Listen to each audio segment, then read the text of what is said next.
Saya undang jemaat untuk bangkit berdiri. Shalom dan selamat pagi jemaat yang dikasihi Tuhan. Kita akan memulai ibadah pada pagi hari ini. Pemazmur mengatakan, mulutku mengucapkan puji-pujian kepada Tuhan dan biarlah segala makhluk memuji namanya yang kudus untuk seterusnya dan selamanya. Mari bersama kita angkat suara dan menyembah Dia. Kita katakan, maka jiwaku pun memuji-Mu.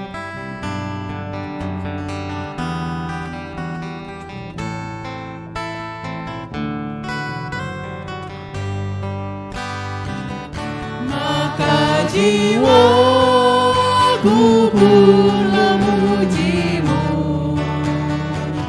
sungguh besar Kau Allahku.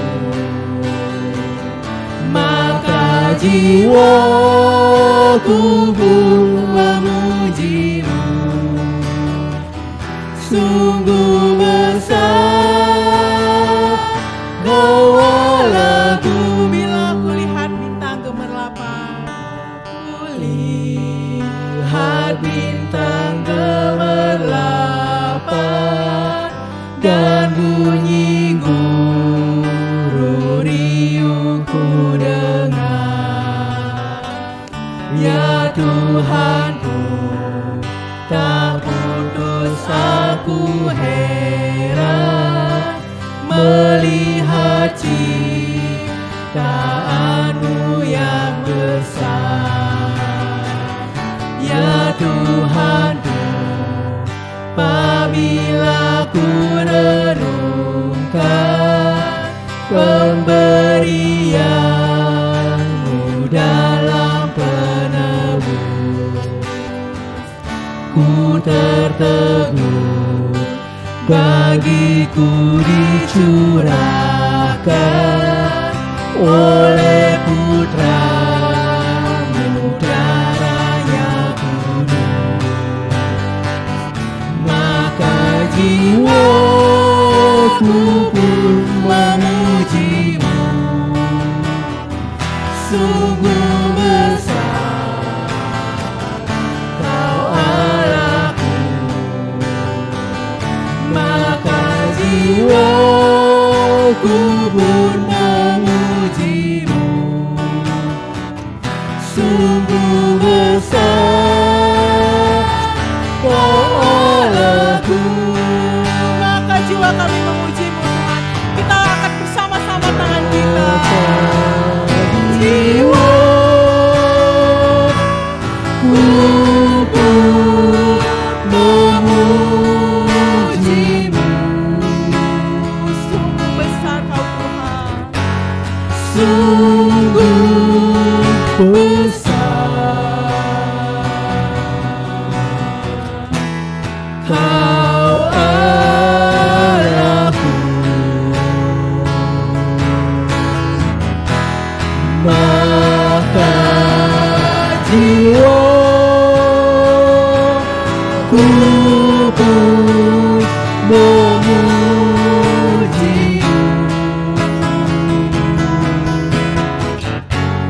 sungguh besar Kau Allahku.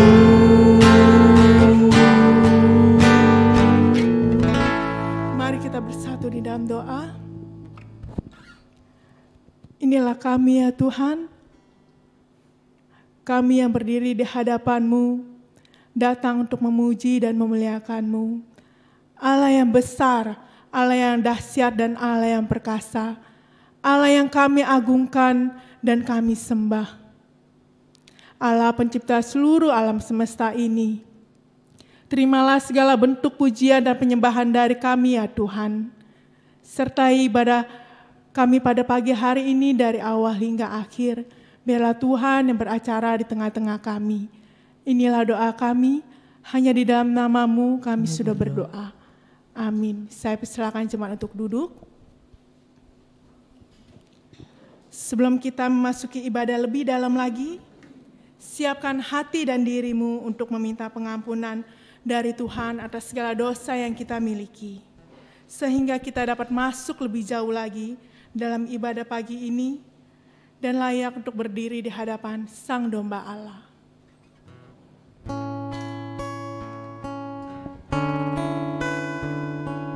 Sebenarnya aku tak layak, namun Engkau memberi darah-Mu.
Aku hancur, Kau pulihkan. Ku terluka, Kau sembuhkan. Aku jatuh, Kau selamatkan. Aku hampa, Kau penuhkan. Ku berdosa, Kau ampuni. Oleh darah Anak Domba dan tangan-Mu menyambutku, syukur pada Tuhan. Ia melakukan kehendak orang-orang yang takut akan Dia, mendengarkan teriak mereka minta tolong dan menyelamatkan mereka. Dengan kasih Kau terimaku, menyucikan dan menyelamatkanku. Saya undang jemaat untuk bangkit berdiri. Dengan kasih Kau terimaku, sucikanku, selamatkanku. Janji-Mu pasti jadilah, ya Domba Allahku.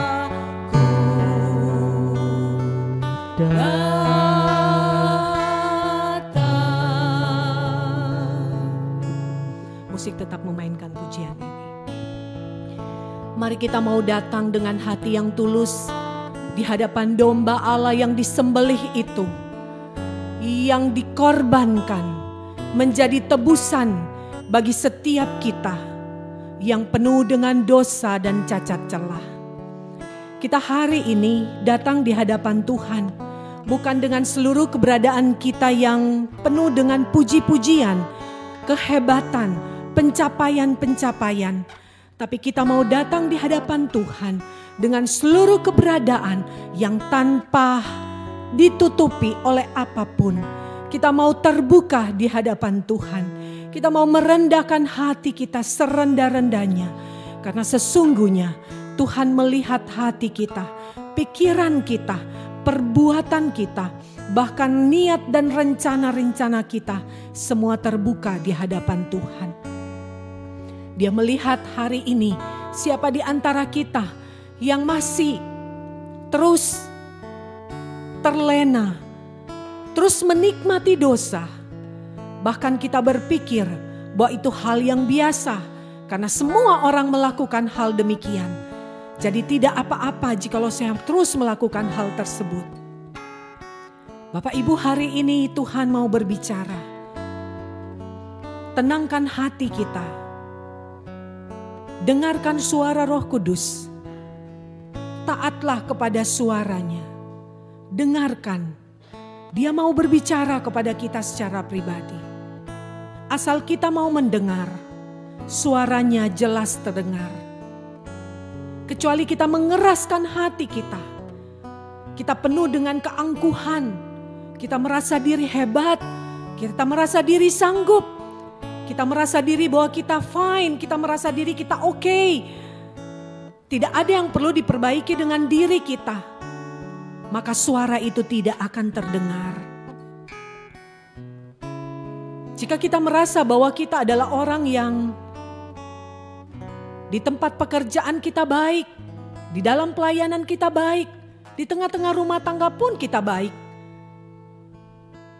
Ketika kita datang dengan hati demikian, telinga kita tertutup, hati kita tidak peka. Tapi kita mau datang dengan hati seorang murid yang mau belajar, mau mendengar, dan mau taat untuk melakukan. Maka percayalah bahwa suara itu akan jelas terdengar, mengkoreksi hidup kita, memperingati kita, menasihati kita, menegur kita, bahkan memarahi kita. Tapi itu tidak akan menjadi masalah buat kita jikalau kita datang dengan rendah hati. Tenangkan hatimu. Biarlah hati kita sungguh dibersihkan oleh Tuhan, diampuni, dibasuh. Sebelum kita akan duduk bersama-sama dengan Tuhan di meja perjamuan. Bapa kami yang di surga, kami datang kepadamu ya Tuhan. Inilah setiap kami manusia yang berdosa. Hati kami keras Tuhan. Bahkan hati kami kadang membeku begitu dingin. Kami tidak tersentuh oleh apapun, baik oleh puji-pujian maupun oleh firman Tuhan. Sekeras apapun Engkau berbicara, kami begitu keras. Tuhan, ampuni kami Tuhan. Tidak ada yang sanggup menghancurkan kekerasan hati kami. Hanya kuasa Roh-Mu ya Tuhan. Hanya kasih-Mu yang telah mati buat kami. Itulah yang menghancurkan kami Tuhan. Karena itu, biarlah setiap kami yang berdiri pada hari ini, baik di rumah-Mu ini Tuhan maupun kami yang ada di rumah masing-masing. Bahkan ketika kami beribadah dengan hati yang enggan Tuhan, saat ini Engkau hancurkan hati kami. Engkau gerakkan kami Tuhan. Untuk kami sungguh-sungguh datang kepada Tuhan dengan seluruh keberadaan kami yang penuh dengan dosa. Karena hanya dengan penyucian-Mu Tuhan, hanya dengan hati yang rendah, yang datang kepada Tuhan, yang mau dihancurkan, yang mau dibersihkan, yang mau dibentuk, yang sadar bahwa kami berdosa, kami kotor. Maka orang-orang demikianlah yang Tuhan mau bersihkan, yang Tuhan mau hancurkan, yang Tuhan mau pulihkan, yang Tuhan mau benarkan. Karena itu Tuhan, kami mau memiliki hati yang demikian. Kasihani kami Tuhan, kami tidak berdaya, kami tidak mampu. Tapi Engkau sanggup Tuhan. Perbaharui kami. Kuatkan kami Tuhan. Sehingga kami mudah untuk mendengar suara-Mu. Kami peka untuk melihat segala apapun Engkau berbicara kepada kami. Cara Tuhan mendekati kami. Cara Tuhan berjalan dengan kami. Cara Tuhan menolong kami. Cara Tuhan menyatakan diri. Kami dapat melihat semuanya itu Tuhan. Dan kami dapat mudah untuk mendengar ketika Engkau berbicara dengan cara yang sangat pelan sekalipun. Kami mudah untuk mendengarnya. Terima kasih Tuhan. Terima kasih. Kami sungguh bersyukur. Terima kasih Tuhan. Untuk kasih dan pengampunan-Nya. Untuk kesabaran-Mu. Untuk kasih-Mu. Di dalam nama Tuhan Yesus kami berdoa. Amin.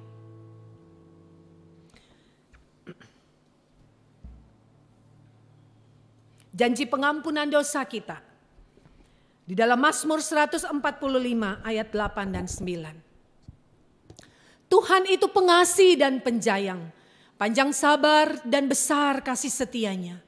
Tuhan itu baik kepada semua orang dan penuh rahmat terhadap segala yang dijadikannya.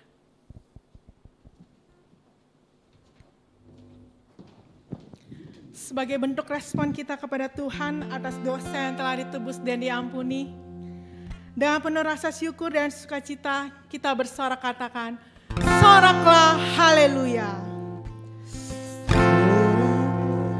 Haleluya, soraklah haleluya. Mari bersama-sama kita bertepuk tangan. Haleluya, soraklah haleluya. Soraklah haleluya. Soraklah haleluya.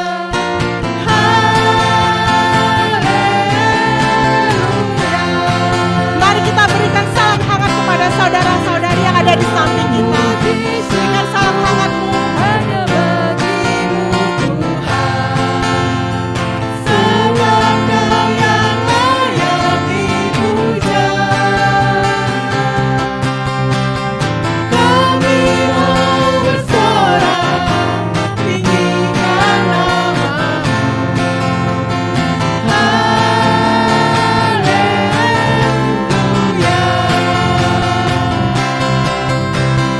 Soraklah haleluya.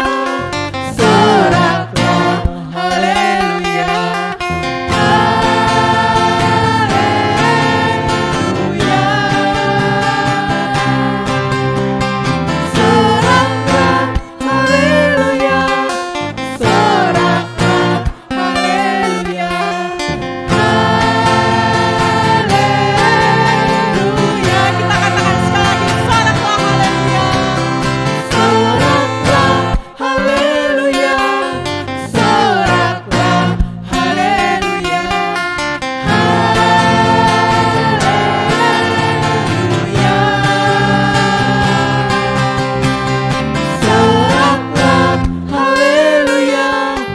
Soraklah haleluya.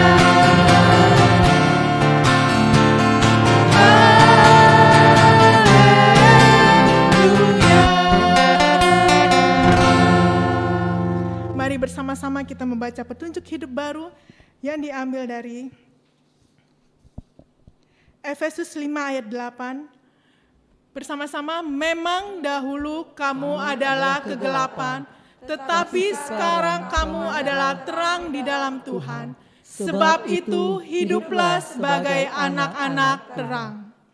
Mari bersama dengan gereja di segala abad dan tempat, kita mengikrarkan pengakuan kita di dalam pengakuan iman rasuli.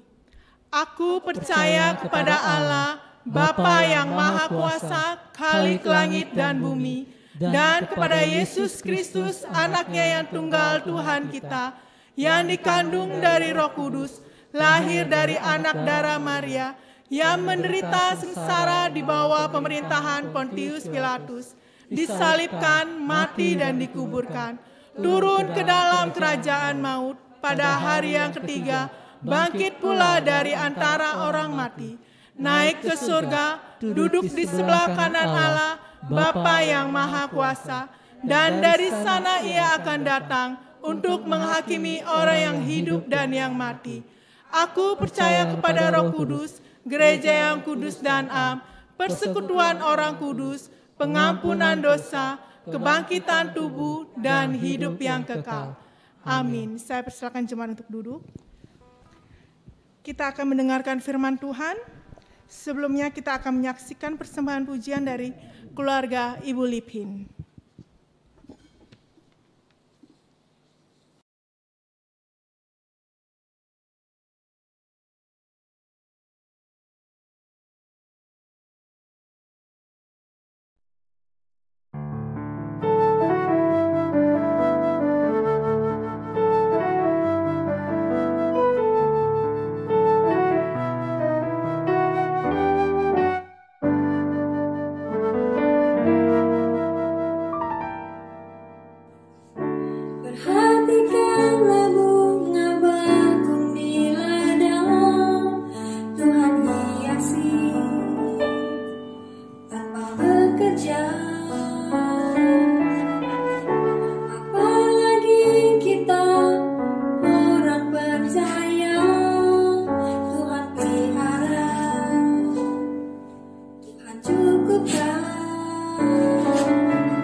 Perhatikan burung-burung di udara, Tuhan beri makan tanpa bekerja.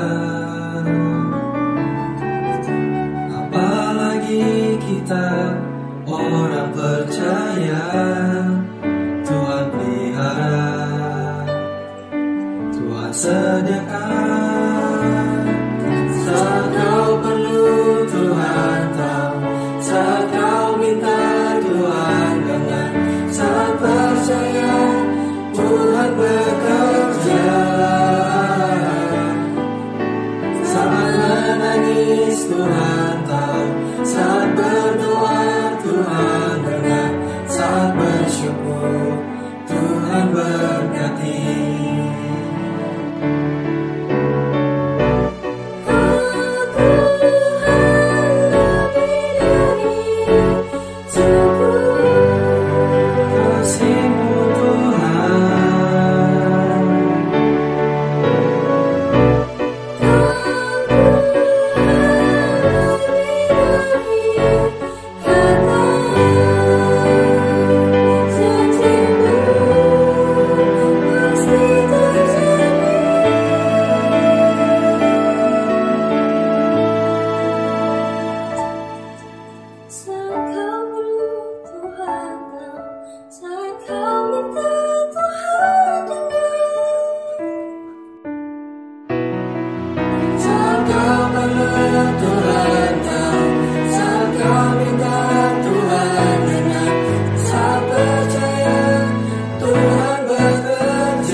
Tuhan berkati.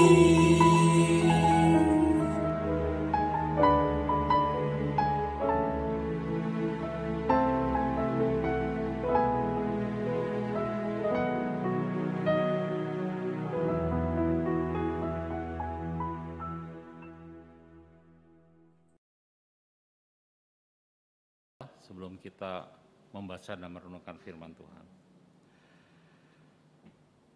Tuhan, kami mengucap syukur hari ini kami masih boleh berkumpul beribadah dan kami akan memikirkan suatu hal yang penting bagi kehidupan kami, khususnya keluarga kami, yaitu bagaimana kami seharusnya membuat keluarga kami menjadi keluarga yang mencintai Tuhan. Tuhan, tolonglah supaya kebenaran firman Tuhan yang akan kami renungkan bersama-sama ini boleh menjadi pedoman bagi kami, bagi keluarga kami, sehingga kami semua boleh menuntut diri kami masing-masing untuk mencapai apa yang Tuhan mau dalam kehidupan kami dan dalam kehidupan keluarga kami. Berkati kami semua ya Tuhan, dalam nama Tuhan Yesus kami berdoa. Amin. Bapak Ibu dan Saudara sekalian dikasihi oleh Tuhan, hari ini kita akan bersama-sama merenungkan satu tema tentang keluarga yang mencintai Tuhan. Dan saya ingin mengajak kita membuka Ulangan pasal 6 ayat 4 sampai 9. Ulangan pasalnya yang ke-6 ayat 4 hingga ayatnya ke-9. Satu bagian firman Tuhan yang saya yakin kita sudah mengerti, sudah beberapa kali membacanya. Ulangan 6 ayat 4 hingga ayat 9.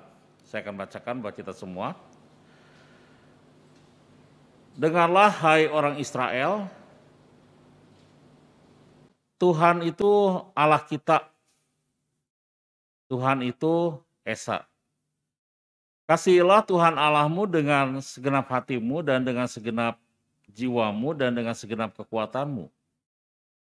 Apa yang kuperintahkan kepadamu pada hari ini haruslah engkau perhatikan, haruslah engkau mengajarkannya berulang-ulang kepada anak-anakmu dan membicarakannya Apabila engkau duduk di rumahmu, apabila engkau sedang dalam perjalanan, apabila engkau berbaring, dan apabila engkau bangun.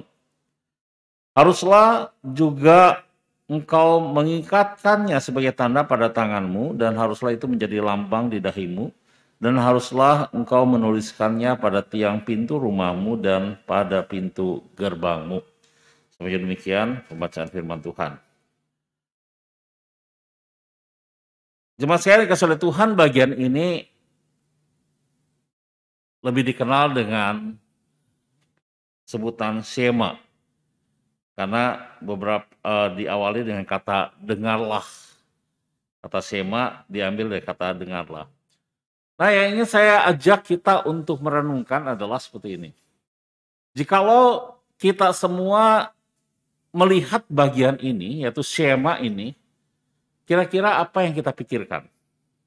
Kira-kira apa yang ada di dalam pikiran kita, Bapak, Ibu, dan Saudara sekalian? Biasanya pada waktu kita membaca ini, maka pikiran kita biasanya langsung terhubung dengan pendidikan anak atau dengan kehidupan keluarga. Bagaimana orang tua harus mengajarkan anak-anak mencintai Tuhan.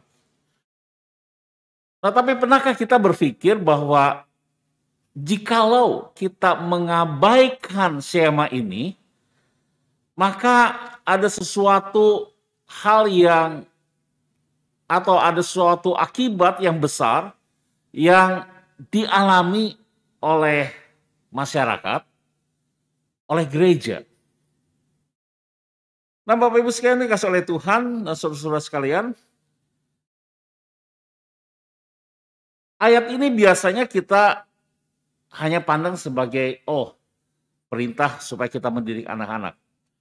Tapi sesungguhnya jikalau kita mengabaikan ini, maka sebenarnya Bapak Ibu sekalian ada satu akibat yang cukup besar, yaitu kita akan kehilangan satu generasi yang mencintai Tuhan. Pernah pikirkan hal ini? Jadi kalau kita mengabaikan bagian ini, maka akibatnya itu bukan hanya sekedar anak-anak kita tidak mencintai Tuhan atau tidak mengenal Tuhan, tetapi kita akan kehilangan satu generasi yang mengenal Tuhan dan yang mengasihi Tuhan. Gereja kita akan mengalami hilangnya satu generasi yang mencintai Tuhan dan mengenal Tuhan. Dan hal ini Bapak Ibu sekalian, ini pernah terjadi di kehidupan bangsa Israel. Nah, saya ingin mengajak kita melihat satu bagian firman Tuhan, yaitu Hakim-Hakim 2 ayat 10-11. Hakim-Hakim 2 ayat 10-11 ini satu kondisi kenyataan yang sangat miris terjadi di umat Tuhan. Saya bacakan Hakim-Hakim 2 ayat 10-11. Setelah seluruh angkatan itu dikumpulkan kepada nenek moyangnya, jadi ada satu angkatan yang sudah meninggal dunia semua, maka bangkitlah sesudah mereka itu angkatan yang lain. Jadi ada generasi baru, ada angkatan baru. Angkatan yang seperti apa? Angkatan yang tidak mengenal Tuhan. Jadi ada satu angkatan yang sudah meninggal dunia semua dan muncul angkatan baru. Dan angkatan ini adalah angkatan yang tidak mengenal Tuhan ataupun tidak mengenal perbuatan yang dilakukannya bagi orang Israel. Lalu orang Israel melakukan apa yang jahat di mata Tuhan dan mereka beribadah kepada para Baal. Satu kondisi yang miris, kenyataan yang menyedihkan terjadi di umat Tuhan. Ada satu generasi yang tidak mengenal Tuhan. Cuma sekali kesulitan Tuhan, kata mengenal itu adalah kata yada. Bahasa Ibraninya. Kata mengenal yada itu bukan berarti mereka tidak tahu Tuhan. Mereka tahu Tuhan. Mereka tahu siapa itu Tuhan. Mereka tahu, tetapi kata yada itu lebih ke relasi. Jadi mereka tahu Tuhan, tetapi mereka tidak punya relasi dengan Tuhan. Mereka tidak peduli terhadap apa yang Tuhan sudah lakukan bagi bangsa Israel di masa lalu. Lalu yang terjadi adalah mereka berpindah ke lain hati. Mereka tidak lagi menyembah Tuhan, tetapi mereka lebih menyembah para Baal. Dan mereka melakukan yang jahat. Dan ini satu generasi yang terhilang di hadapan Tuhan. Dan saya ingin mengkaitkan Shema tadi dengan bagian ini. Makanya tadi saya bilang bahwa ketika kita mengabaikan Shema, maka yang terjadi adalah kita akan kehilangan satu generasi yang mencintai Tuhan. Nah, Bapak Ibu sekalian, saya juga ingin menghubungkan bagian ini dengan apa yang disampaikan oleh Dr. Howard Hendricks, seorang pakar pendidikan. Kenapa hal ini bisa terjadi? Bangsa Israel yang sesungguhnya punya pemahaman tentang Tuhan, pasti mereka mengajarkannya. Shema itu diajarkan dari sejak mereka kecil. Jadi mereka sebenarnya tahu Tuhan, tapi kenapa mereka akhirnya tidak punya relasi dengan Tuhan? Nah, Dr. Howard Hendricks membagi bahwa pola komunikasi itu ada 3, gitu kan? 3 komponen di dalam komunikasi. Yang pertama pikiran, perasaan, tindakan. Jadi ketika kita berkomunikasi, maka hal yang pertama yang ditangkap oleh lawan bicara kita adalah sesuatu yang masuk dalam pikiran, gitu kan? Tapi apa yang masuk dalam pikiran, yang didengar, itu belum tentu masuk ke dalam perasaan atau hati. Dan apa yang masuk dalam hati, itu belum tentu dilakukan, keluar di dalam tindakan, gitu kan? Jadi ketika kita mengajarkan atau berkomunikasi dengan seseorang, atau mengajarkan sesuatu kepada seseorang, maka kita itu harus mengajarkannya bukan hanya masuk ke dalam pikiran sebagai pengetahuan saja, tetapi apa yang kita tahu itu harus menggerakkan hati. Harus menjadi prinsip dalam hati, dan ketika menjadi prinsip dalam hati, maka apa yang diajarkan itu seharusnya keluar menjadi buah di dalam sebuah tindakan. Itu kata Howard Hendricks, gitu kan. Jadi kalau seandainya kita mengajarkan kepada anak-anak kita tentang sesuatu, lalu anak kita ya gitu kan. Atau kita memberikan motivasi kepada anak-anak kita, lalu dia menjadi semangat. Tapi kalau dia tidak melakukan apa-apa dari apa yang kita ajarkan, maka apa yang kita ajarkan itu tidak ada artinya. Artinya hanya sampai kepada pikiran atau mungkin sampai kepada hati, tetapi tidak berbuah di dalam sebuah tindakan. Nah, kalau kita meminjam apa yang dikatakan oleh Howard Hendricks, kalau kita coba menganalisa apa yang terjadi di bangsa Israel di Hakim-Hakim pasal 2, generasi yang tidak mencintai Tuhan, bisa jadi mereka adalah orang-orang yang diajarkan oleh orang tua mereka generasi sebelumnya tentang Tuhan. Bisa jadi karena orang Israel punya kebiasaan mengajarkan Shema ini ketika anak-anak mereka masih kecil.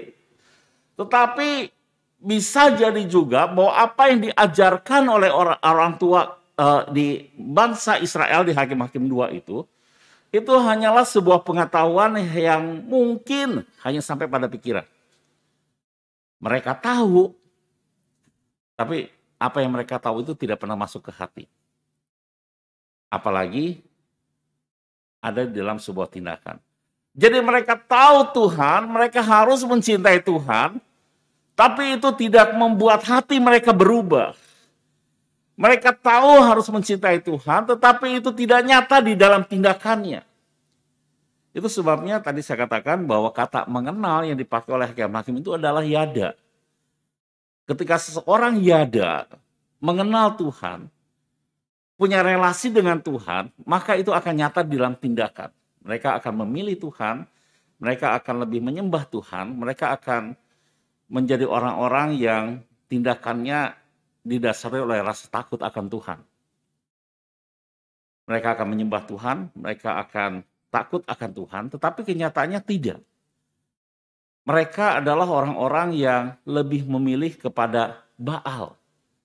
Mereka meninggalkan Tuhan, mereka memilih Baal, menyembah Baal, dan mereka tidak takut sama Tuhan. Itu sebenarnya mereka melakukan kejahatan. Jadi kalau kita meminjam apa yang dikatakan oleh Kornelik, bisa jadi mereka adalah orang-orang yang tahu siapa Tuhan, diajarkan tentang Tuhan, tapi hanya sampai pikiran saja. Hanya sampai pengetahuan saja. Tidak masuk dalam hati, tidak menggerakkan hati mereka, tidak ada perubahan dalam hati mereka, dan tidak berbuah apa-apa di dalam tindakannya. Maka hilanglah satu generasi. Jadi Bapak Ibu sekalian kasih oleh Tuhan, ketika kita mengabaikan Shema, atau kita mungkin tidak mengabaikan sama sekali, tidak mengajarkan, kita mungkin mengajarkannya gitu kan, kepada anak-anak kita supaya cinta Tuhan, tapi itu tidak sampai membuat mereka berubah, maka kita akan kehilangan satu generasi yang mencintai Tuhan. Jadi pada waktu kita mengabaikan Shema, akibatnya cukup besar Bapak Ibu sekalian. Ada satu generasi yang hilang, yang tidak lagi mencintai Tuhan. Nah, itu di bangsa Israel. Sekarang saya ingin mengajak kita memikirkan bagaimana dengan zaman ini. Bapak Ibu, ada beberapa survei yang atau sebuah ada survei dan juga ada pernyataan dari beberapa tokoh. Yang pertama J.I. Packer. J.I. Packer itu mengatakan demikian. Gereja saat ini itu tampaknya mengalami sindrom, yaitu lebarnya 1000 mil tetapi dalamnya setengah inci. Maksudnya begini, gereja itu banyak sekali ada di mana-mana.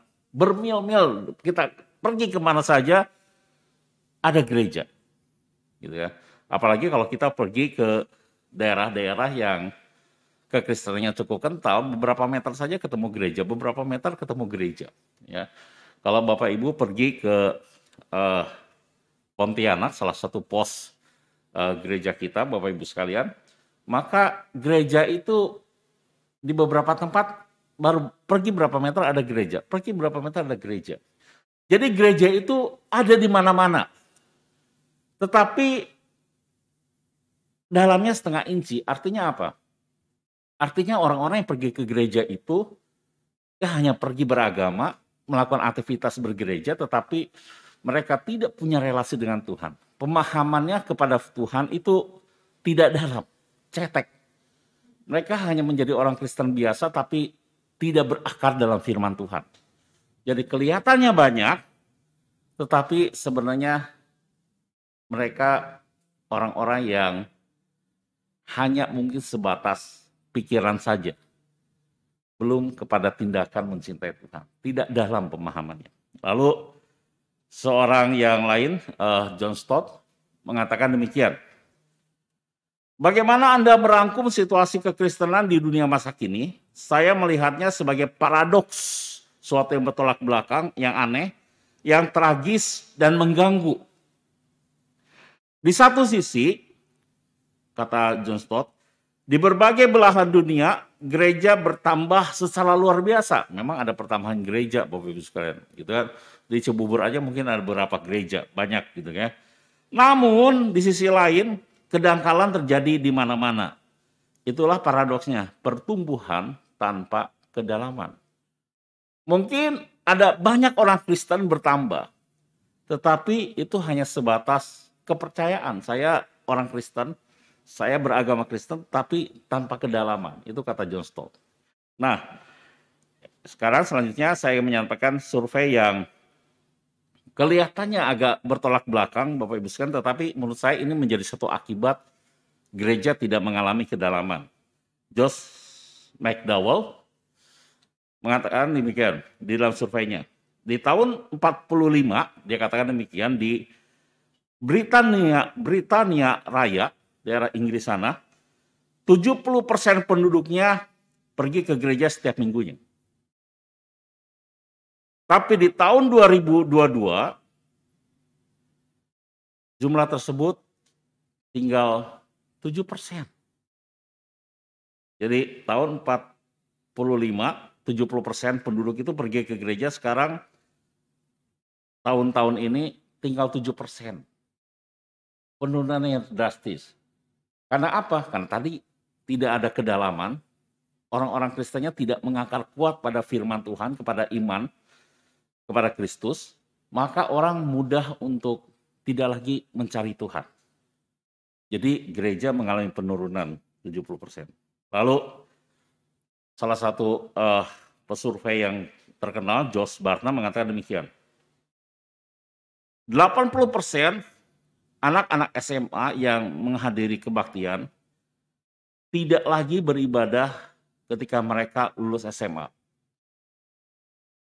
80% anak-anak SMA, jadi dari sekolah minggu, dari SD gitu kan, ketika sampai remaja masih di gereja, tapi lulus dari remaja hilang.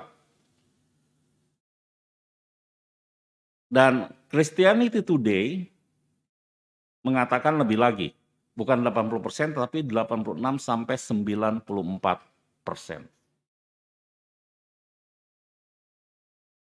Ini zaman ini Bapak Ibu sekalian. Sekitar mungkin 10 tahun yang lalu,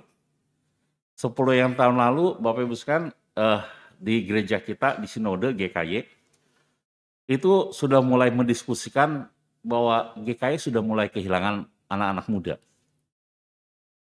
Satu-satunya GKY yang menjadi contoh anak mudanya paling banyak saat itu 10 tahun yang lalu itu Greenfield.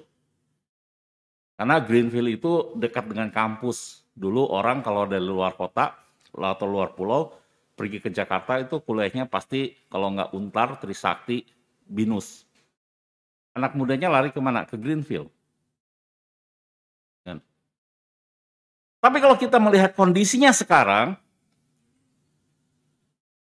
nggak banyak anak-anak muda lagi yang ada di gereja, termasuk di Greenfield. GKY sedang mengalami krisis anak muda saat ini. Kita kehilangan banyak anak-anak muda, Bapak Ibu. Satu lagi, Bapak Ibu, pengalaman saya pelayanan di kota Jogja. Jogja itu GKY yang cukup unik karena melayani begitu banyak mahasiswa.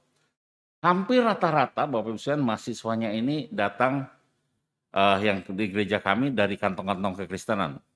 Dari Ambon, ya, dari Manado, dari Kalimantan, Dayak, orang-orang Dayak gitu kan. Orang-orang Papua itu sekolah cukup banyak di Jogja. Tetapi mereka orang-orang Kristen dari kecil. Tapi untuk menjangkau mereka ternyata nggak gampang Bapak Ibu sekalian. Banyak di antara mereka yang justru pergi ke Jogja merasa, wah saya bebas. Jadi penjangkauan kami itu bukan ke orang-orang yang tidak percaya, tapi justru kita mencari anak-anak yang Kristen tapi tidak ke gereja. Nah itu cukup banyak. Dan kalau kita ngobrol dengan mereka, ternyata kehidupan anak-anak muda di gereja mereka asal di daerahnya, hampir banyak mereka tidak lagi ke gereja.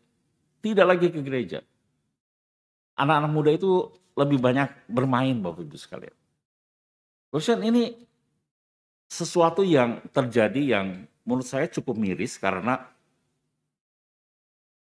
gereja udah kehilangan banyak anak muda. Gereja karena apa? Mereka tidak mengakar lagi kepada firman, mereka tidak lagi mengakar kepada iman.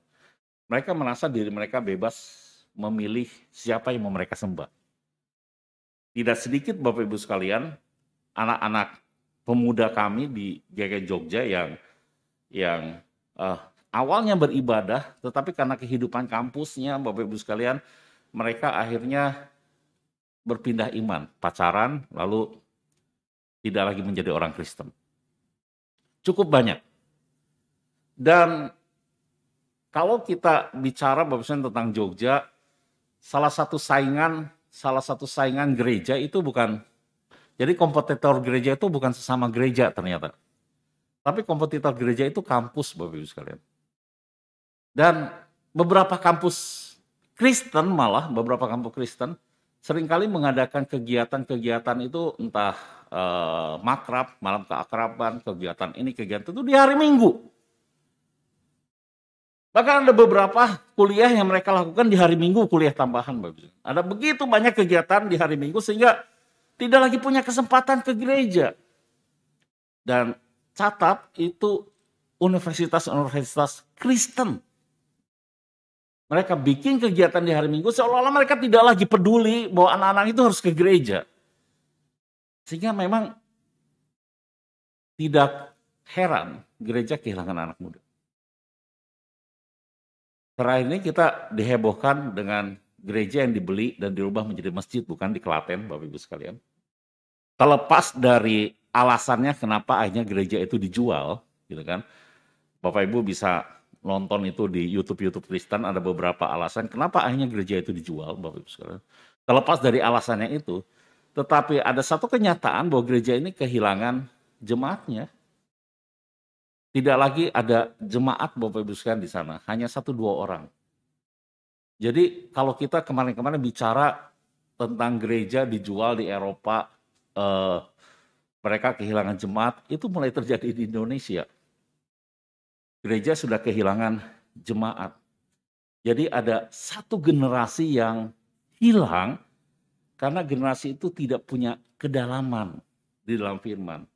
Mereka tidak lagi mencintai Tuhan, Bapak Ibu sekalian. Ini menjadi satu yang miris. Jadi ketika sema kita abaikan, ketika kita tidak lagi mengajarkan tentang Allah kepada anak-anak, ketika kita tidak lagi mendorong anak-anak untuk mencintai Tuhan, maka kita akan kehilangan satu generasi. Satu generasi yang tidak lagi mencintai Tuhan, satu generasi yang pada akhirnya akan meninggalkan Tuhan dan meninggalkan gereja. Dan beberapa survei tadi membuktikan hal itu, Bapak. Banyak orang yang akhirnya meninggalkan gereja karena mereka tidak lagi mencintai Tuhan. Nah, hal ini yang saya ingin ajak kita bersama-sama berpikir hari ini. Maka tadi kita bertanya bagaimana dengan zaman ini. Ternyata zaman ini tidak jauh bedanya dengan Hakim-Hakim pasal 2. Kita mulai kehilangan satu generasi yang mencintai Tuhan. Sekarang pertanyaan kedua yang ingin saya ajak kita untuk memikirkannya adalah ini. Bagaimana dengan gereja kita?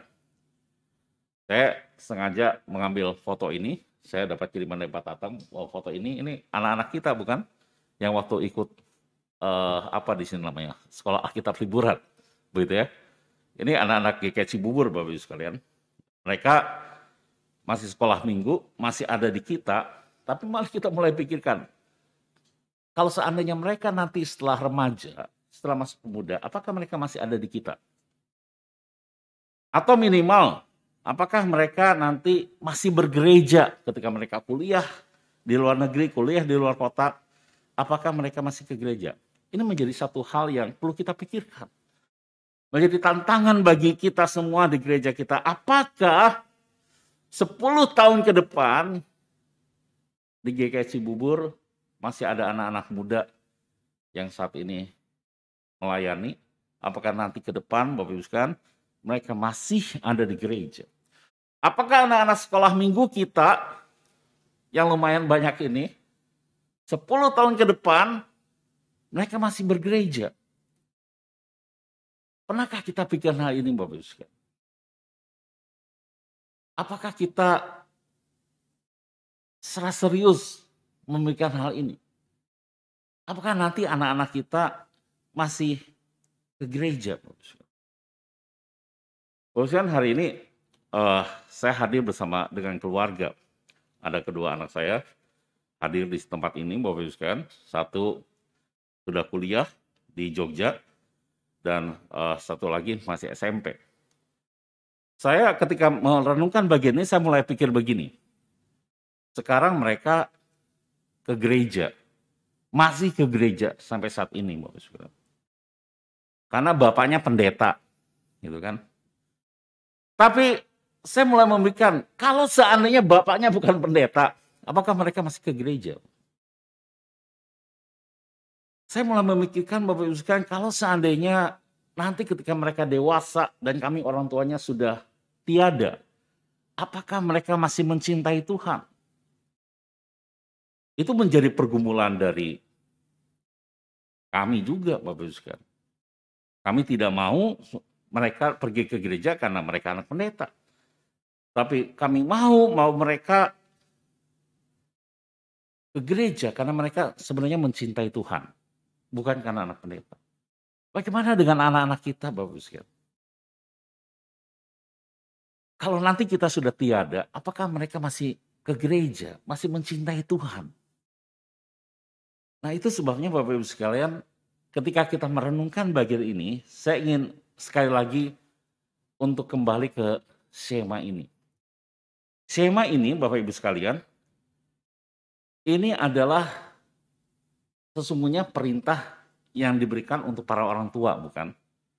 Walaupun untuk orang tua bukan berarti anak-anak muda tidak bisa mengikuti hal ini, gitu ya. Anak-anak muda perlu juga belajar untuk mencintai Tuhan walau orang tua kita mungkin tidak mencintai Tuhan atau orang tua kita mungkin belum percaya kepada Tuhan. Tapi saya ingin sekarang mengajak secara khusus untuk menunjukkan untuk para orang tua bahwa perintah ini adalah untuk kita, para orang tua. Nah mari kita perhatikan bersama-sama bagian ini. Bapak Ibu sekalian, dikasih oleh Tuhan, ketika perintah ini mengatakan, ajarlah anak-anak, bicarakan kepada anak-anak berulang-ulang, kita ada dua kata yang mendahului sebelum kita mengajar. Yang pertama adalah dengarlah. Kata dengar di bagian ini itu bukan hanya saya mendengar, gitu kan. Tetapi kata ini adalah kata memperhatikan. Memperhatikan dengan serius. Interest, gitu ya. Jadi sebelum kita mengajar, maka kita perlu interest dulu tentang hal ini. Kita perlu menganggap dulu bahwa ini itu penting. Itu kata dengarkan. Lalu kata yang kedua adalah perhatikan. Kata dengar itu artinya sebenarnya memperhatikan dengan serius. Tapi kata perhatikan ini, kata ini berasal dari kata hati. Bahasa Ibrani-nya memang berasal dari kata hati, dari lebab gitu ya, hati. Hati itu adalah pusat kehidupan buat orang Israel. Hati itu adalah bagian yang terdalam di dalam diri kita.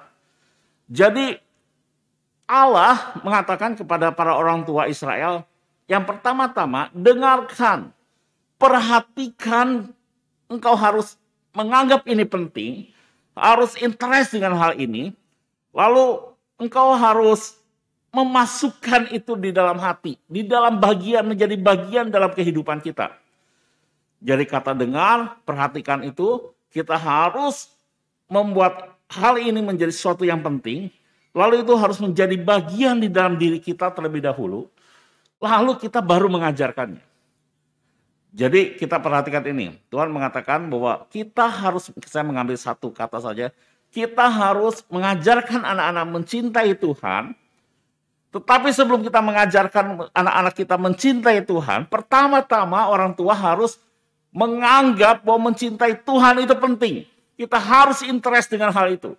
Kita harus menyukai hal itu. Kita harus mencintai perintah tentang mencintai Tuhan itu. Lalu perintah mencintai Tuhan itu harus menjadi bagian terlebih dahulu di dalam diri kita sebagai orang tua. Makanya disebut perhatikan, dengar, perhatikan. Kita harus interest, lalu kita memasukkan itu menjadi bagian di dalam hidup kita, baru ngajar. Artinya apa? Artinya, pada waktu kita mengajarkan anak-anak untuk mencintai Tuhan, itu bukan hanya sekedar kata-kata. Karena Tuhan mau itu menjadi bagian dalam hidup kita, maka mencintai Tuhan itu juga harus nampak di dalam diri kita sebagai orang tua. Sehingga anak-anak bukan hanya dengar kata-kata kita, kamu harus cinta Tuhan, kamu harus ke gereja. Tetapi anak-anak boleh melihat orang tuanya itu juga orang tua yang mencintai Tuhan. Itu sebabnya firman Tuhan katakan, ajarnya kapan? Berulang-ulang. Pada waktu engkau makan, pada waktu engkau tidur, pada waktu engkau bangun, kau ajarkan berulang-ulang. Itu bukan berarti kita tuh ngomong terus sama anak, kamu cinta Tuhan, terus ngomongin cinta Tuhan. Bukan berarti seperti itu Bapak Ibu sekalian.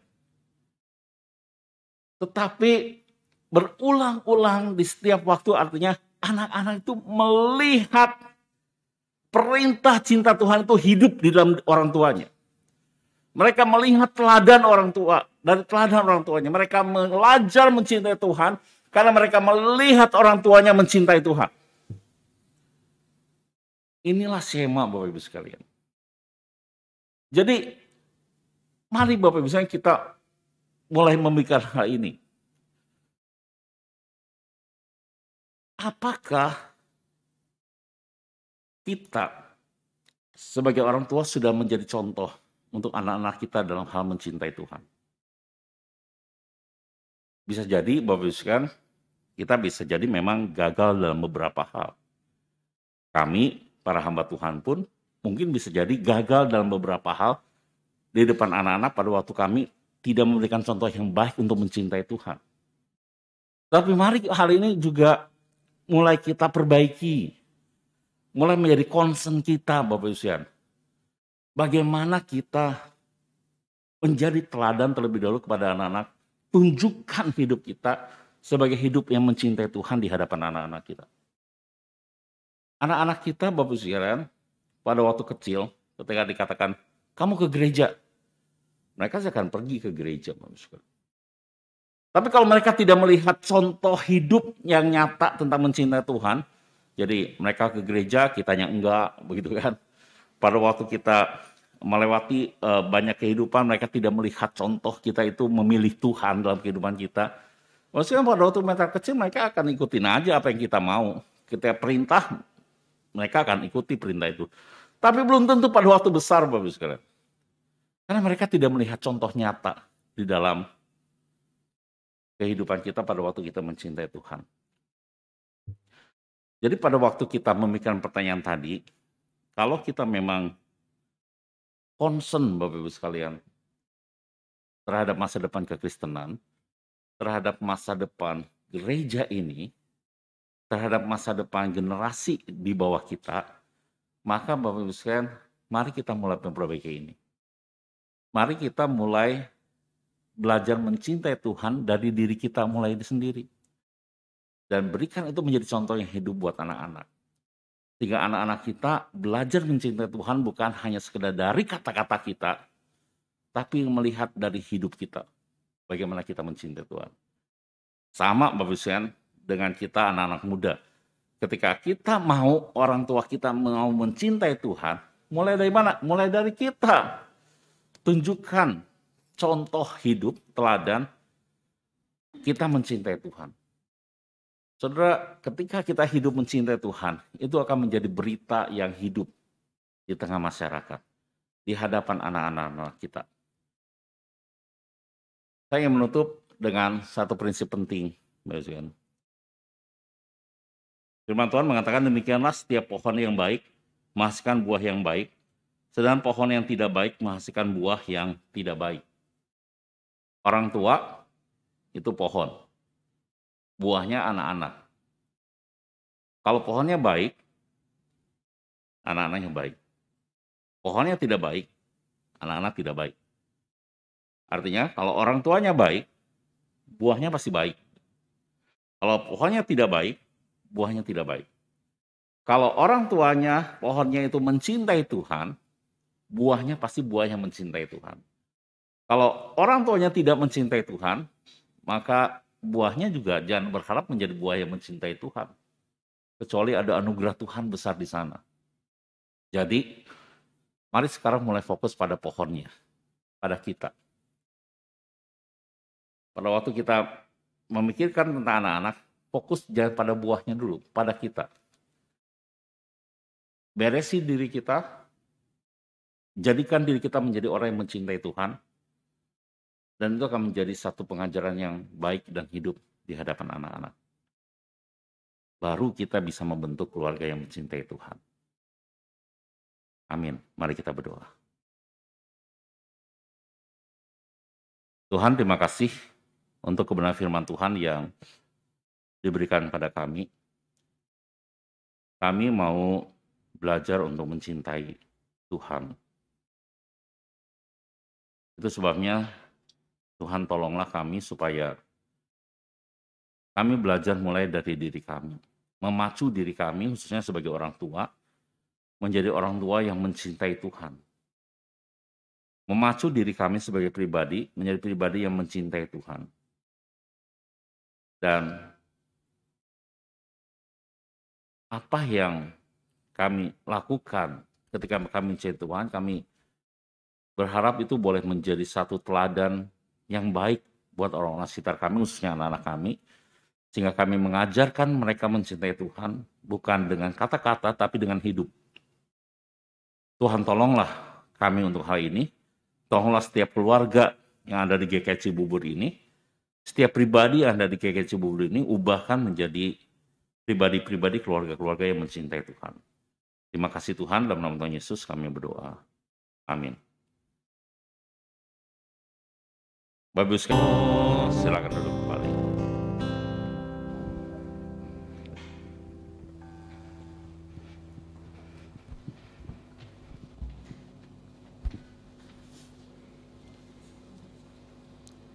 Saatnya kita akan memberikan persembahan, mengucap syukur akan segala berkat yang Tuhan berikan kepada kita.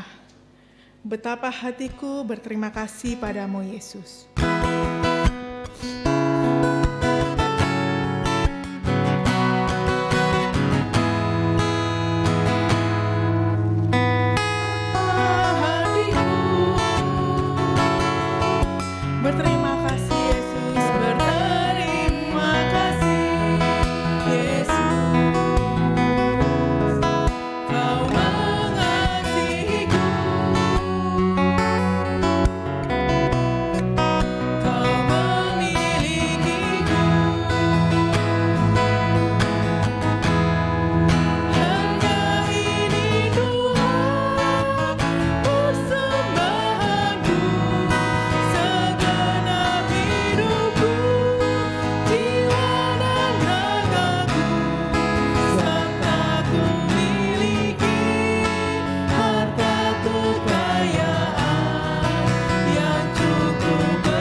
kasih Tuhan untuk kasih setia dan kebaikan yang Kau berikan kepada kami.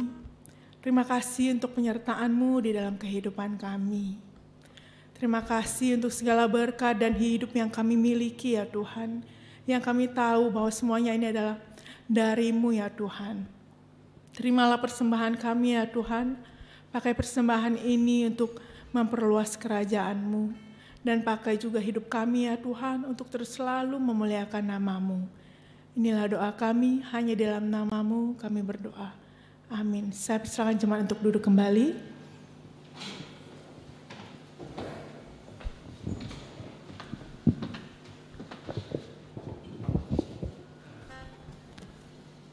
Shalom saudara sekalian.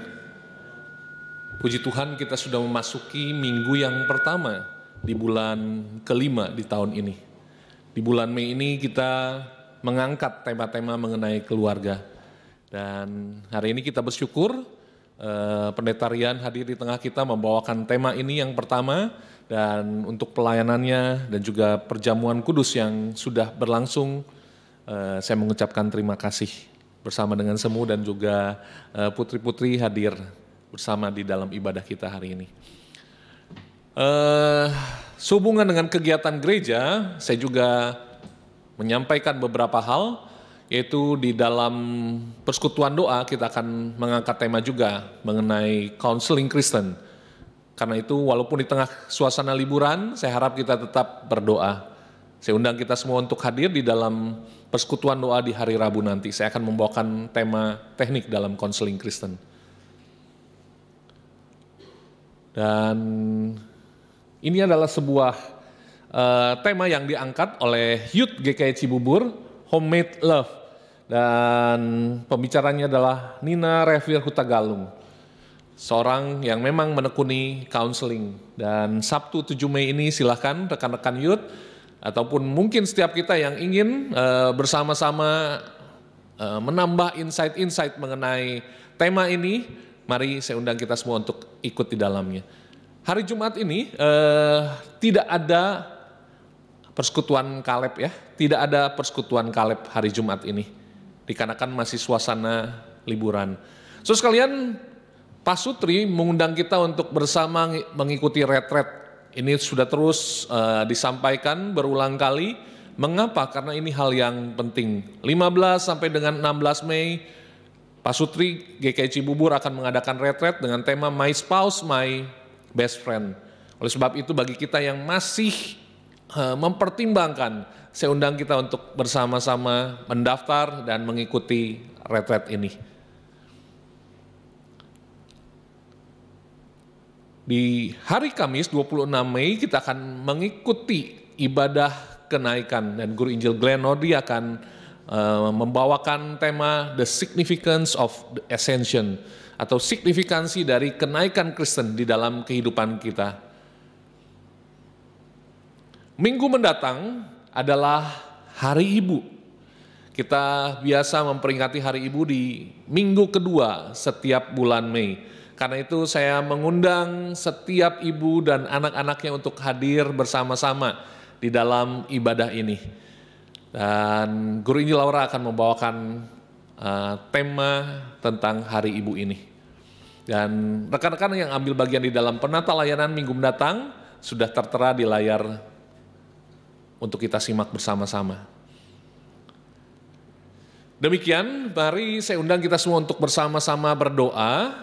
Saya mengajak kita untuk bersama berdoa, khususnya di musim liburan ini. Besok saudara kita akan merayakan Lebaran, dan banyak di antara kita juga yang sudah mungkin mengadakan perjalanan, menggunakan kesempatan ini untuk berlibur, untuk refreshing. Mari kita berdoa agar ini menjadi waktu yang tepat untuk kita disegarkan kembali, untuk kita dibangun kembali, khususnya relasi di tengah keluarga kita. Menggunakan waktu itu baik yang pergi berlibur, mengunjungi sanak saudara, ataupun mungkin yang ada masih tetap bersama menikmati tempat tinggal kita yang lebih sepi. Mari kita sama-sama doakan agar ada hal-hal yang baik di tengah liburan ini. Dan yang kedua, mari kita berdoa agar kondisi yang terjadi karena kepadatan menuju ke timur ataupun ke daerah-daerah asal di mana cukup banyak, puluhan juta orang sudah mengadakan perjalanan mudik. Karena itu biar nanti di dalam perjalanan mudik yang hari ini masih terus berlangsung, mungkin besok juga di hari pertama Lebaran, dan juga nanti akan ada kembali pulang, agar semuanya itu bisa diatur dengan baik, bisa diatur dengan lancar, dan semua mendatangkan hal yang baik juga. Yang dikhawatirkan misalnya di tengah pandemi tidak terjadi. Mari kita sama-sama bangkit berdiri, kita berdoa.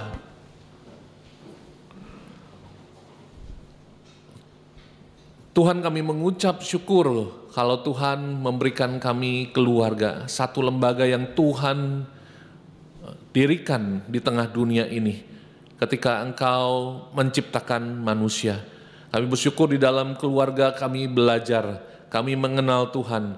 Oleh sebab itu kami sebagai keluarga Kristen, biarlah kami memakai setiap momen pembelajaran firman Tuhan, membantu kami semakin mengenal Tuhan, mengenal kehendak Tuhan, dan mewariskan iman itu, kasih itu kepada sanak keluarga kami yang lain, khususnya kepada anak-anak kami, generasi penerus kami.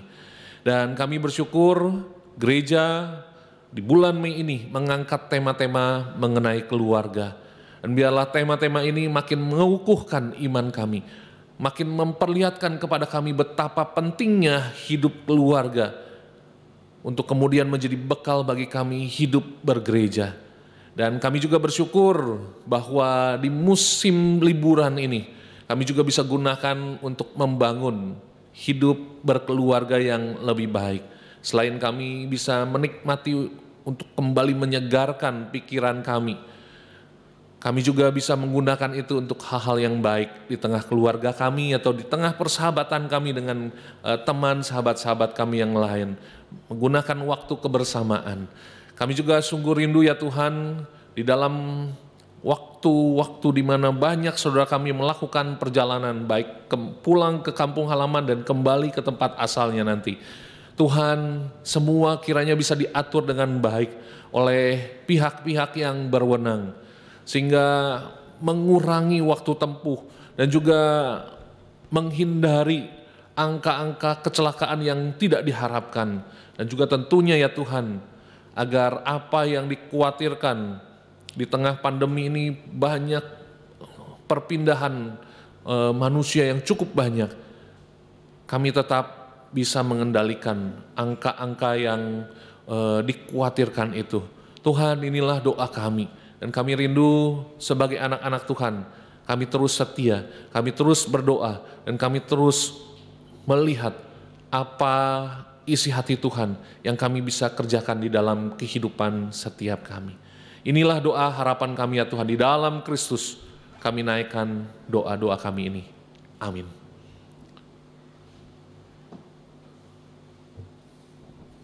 Saudara sekalian, ayat pengutusan terambil dari Amsal 14 ayat 26 sampai dengan 27. Dalam takut akan Tuhan ada ketentraman yang besar, bahkan ada perlindungan bagi anak-anaknya. Takut akan Tuhan adalah sumber kehidupan, sehingga orang terhindar dari jerat maut. Doksologi. Puji Allah Bapa Putra, puji Allah Roh Kudus, ketiganya yang esa. Pohon selamat sumber berkat. Amin.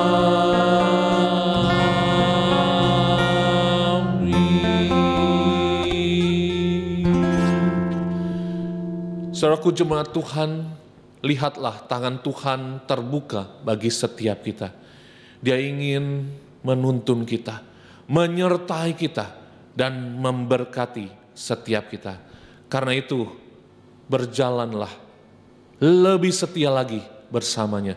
Dan kiranya kasih sayang daripada Allah Bapa, anugerah yang sempurna di dalam Kristus Yesus, pimpinan, penyertaan dan topangan daripada Allah Roh Kudus, berkat-berkat daripada Allah Tritunggal itu senantiasa bersama kita sekarang dan selama-lamanya. Amin.